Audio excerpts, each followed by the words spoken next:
Setelah 7 tahun bertahan tanpa berhasil mendapatkan pekerjaan yang layak, IJ harus menjalani 12 kematian di 12 kehidupan yang berbeda karena kesalahannya.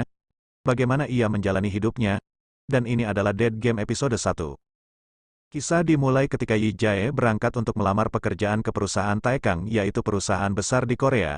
Di tengah perjalanan menuju perusahaan tersebut, HP-nya berbunyi. 지수야.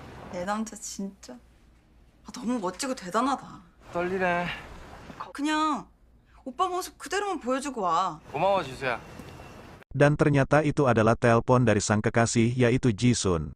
Yi Jae melanjutkan perjalanannya dengan semangat, namun saat hendak sampai di perusahaan Taekang, dia ditabrak oleh seseorang. Bapak itu berlari menuju jalanan dan menabrakkan tubuhnya ke sebuah mobil.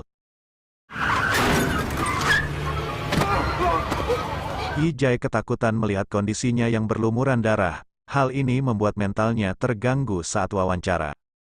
Yi Jae tidak fokus dan tidak mendengar pertanyaan dari HRD yang mewawancarainya. Semua yang telah ia persiapkan seketika hancur begitu saja. Dia ditolak di perusahaan Taekang. Yi Jae tidak menyerah begitu saja karena dia memiliki prinsip kuat, yaitu 나만 멈춰서 나아가지 못하는 나날들. dia memiliki hutang untuk biaya kuliahnya dulu. Yi Jae bekerja paruh waktu sebagai sopir dan bekerja di sebuah kafe untuk melunasi hutangnya. Di sisi lain dia juga melempar ratusan lamaran pekerjaan dan melakukan banyak wawancara. 네네 사장님. 네 가고 있어요. 5분 정도 걸려요. 네네 거의 다 왔어요 사장님. 되게 부르셨죠? 젊은 양반이 왜 취직을 못해? Namun karena kondisi pandemi COVID-19 yang melanda seluruh dunia membuat situasinya semakin sulit untuk mencari pekerjaan.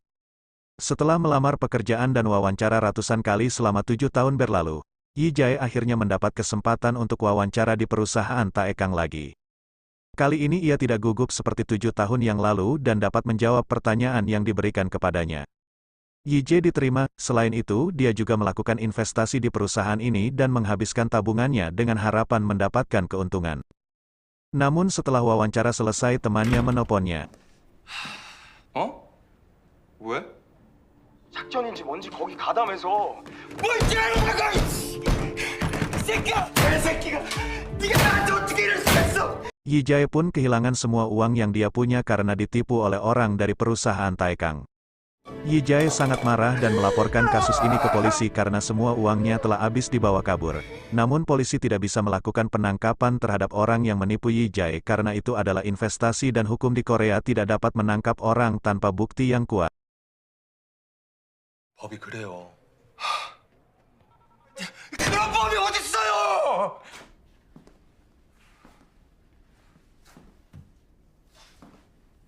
Dia juga meminta bantuan temannya untuk menyelesaikan kasus ini, namun semuanya sia-sia.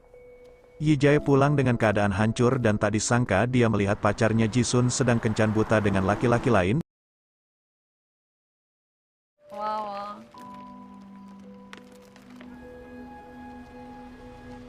조심히 가. 갈게.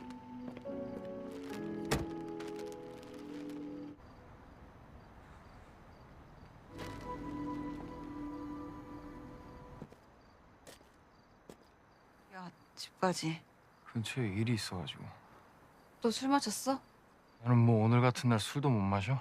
오늘 같은 날이 무슨 날? Yi Jae sangat kecewa dan memutuskan Ji-sun. Tidak sampai di situ saja. Ketika sampai di kontrakannya, Yi Jae melihat semua barangnya berada di luar dan dia mendapat pesan dari sang pemilik kontrakan. Harinya begitu hancur. 밀린 월세는 보증금으로 퉁치고 Semua barangnya kehujanan dan dia pun harus tidur di luar dengan pakaian basah.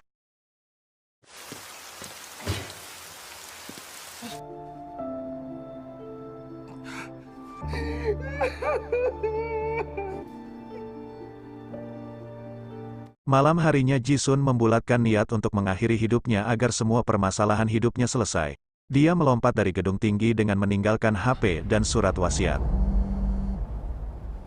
Tiba-tiba Ji-sun terbangun dalam sebuah pesawat dan di sebelahnya ada perempuan cantik yang membacakan surat wasiat miliknya. Ji-sun bingung dan bertanya. 난 죽음 따윈 전혀 두렵지 않다. Wanita ini membawa Ji-sun ke sebuah tempat dengan mata merahnya.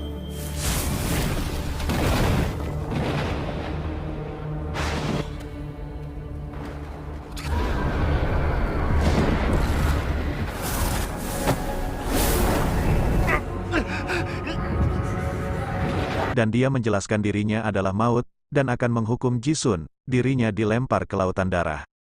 Lagi-lagi Jisun terbangun di pesawat, dan wanita ini menjelaskan bahwa Jisun akan diberi hukuman berat oleh Tuhan karena dia menjemput ajalnya sendiri.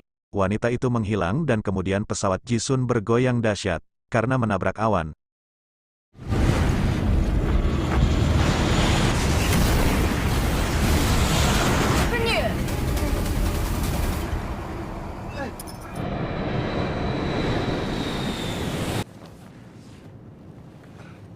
Ketika kondisi sudah normal, Jisun berkeliling ke pesawat yang ditumpanginya dan ada cahaya putih yang tiba-tiba masuk ke kepalanya. Cahaya itu memberitahu Jisun tentang siapa tubuh yang dia masuki sekarang. Tak lama kemudian pesawat yang ditumpangi Jisun terbakar, badan pesawatnya jebol dan meledak di udara.